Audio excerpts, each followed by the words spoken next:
আজকের ব্লগটা শুরু করেছি একদম ফার্স্ট মর্নিং থেকে। তো আজকে আমার আছে দুটো ব্রাইড, তাও আবার লোকেশানে।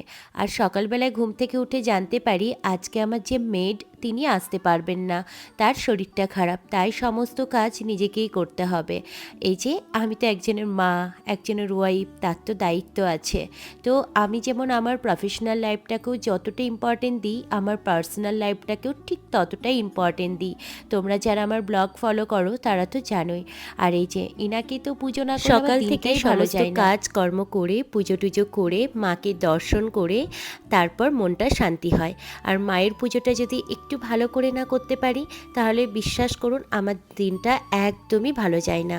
আর এই যে আছে রান্না বান্না, কিছুটা আমি রান্না অর্ডার দিয়ে দিয়েছিলাম সুমিত্রাদির থেকে। সুমিত্রাদি হচ্ছে আমাদের এখানে একটা দিদি যিনি ভীষণ ভালো রান্না করেন। আর কিছুটা রান্না করেছিলাম আমি বাড়িতে নিজেই, কেন সব রান্নাটা করতে পারিনি সময়ের অভাবে। তারপর খাওয়া দাওয়া কমপ্লিট করে এই যে বেরিয়ে পড়েছি লোকেশানে যাওয়ার উদ্দেশ্যে। আমি জানি তোমরা অনেকেই জিজ্ঞাসা করবেন, দিদি আপনি তো লোকেশানে যান না, তাহলে কেন লোকেশানে? আমি যে সবসময় যাই না তা নয়, আমার কিছু কিছু ডেটে লোকেশান থাকে, কিন্তু কালকের ডেটটা পিক ডেটই ছিল। আমি এই বুকিংসটা নিয়ে ফেলেছিলাম অনেক দিন আগে। আর ওই যে অনেক সময় অনেকটা ভালোবাসার ক্লায়েন্টরা এতটাই ভালোবাসে, অনেক সময় জোর করলে সেখানে যেতেও হয়। সবসময় টাকা পয়সাটা ম্যাটার করে না, ভালোবাসাটা কিন্তু সবার আগে থাকে।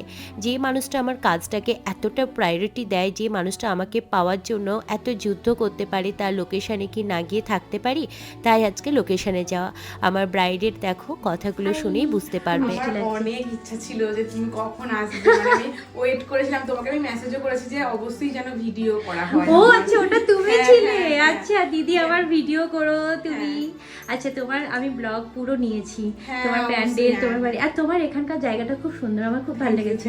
হাতে টাইম থাকলে আমি একটু ফটোশুট কত রকমের মানুষের ভালোবাসা পাওয়া যায় লোকেশানে গেলে, কত রকম এক্সপিরিয়েন্স হয়। আর আমি সত্যি কথা বলতে লোকেশানে গিয়ে আমার এক্সপিরিয়েন্সটা অনেক ভালো থাকে। ও বাহ, বাট হেয়ারটা সামনেটা এটাই আছে।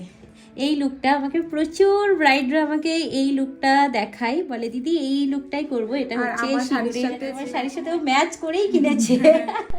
আমার ব্রাইডের সাথে এত গল্প করেছি, সব ক্লিপটা আমার দেওয়াও হয়নি। আমি পরে আরও একটা ডিটেলসে ভিডিও শেয়ার করব। আর রিম্পা ছিল ভীষণ মিষ্টি একটা মেয়ে, যার কোনো ডিমান্ড ছিল না, শুধু চোখ বন্ধ করে আমাকে ভরসা করে গেছে। তুমি যাই করো না